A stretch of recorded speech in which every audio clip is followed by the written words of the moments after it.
Откако го видела предизборниот спот на ВМРО ДПМН, обвинителката Вилма Русковска преживеала анксиозност и душевна болка. Бара од партијата на чело со Игор Јанушев и Христијан Мицкоски финансиски надоместок од 10.000 евра за претрпениот стрес. Русковска смета дека е неправедно представена дека работи под влијание на СДСМ.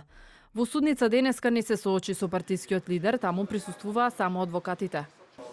Ниту денес не доставија доказ дека обвинителката Вилма Русковска ја извршува својата функција спротивно на законите, а под влијание на една политичка партија. Во ТВ спотовите наведено е пежоративно дека обвинителот Вилма Русковска постапува по налог на една политичка партија, што не е точно, бидејќи обвинителот има 23 годишна професионална кариера без ниту една забелешка.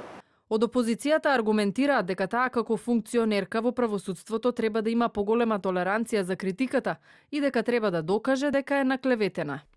Првата работа, поради која што цениме дека тужбеното барање во целост е неосновано, е заштитата на членот 10 од Европската конвенција за човекови слободи и права, односно потребата од почитување на правото за слободно изразување на мислата, особено на критичката мисла која што е насочена кон работењето на државните органи и на власта во Република Македонија.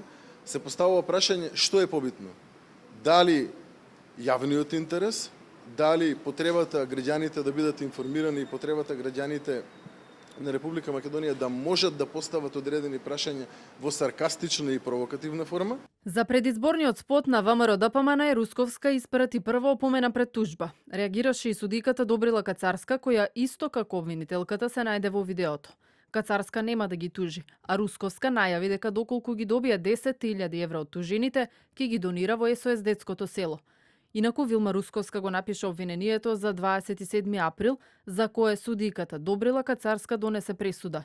Кацарска ги осуди поранешниот партиски лидер Никола Груевски и Гордана Јанкуловска на затворски казни за случајот Тенк.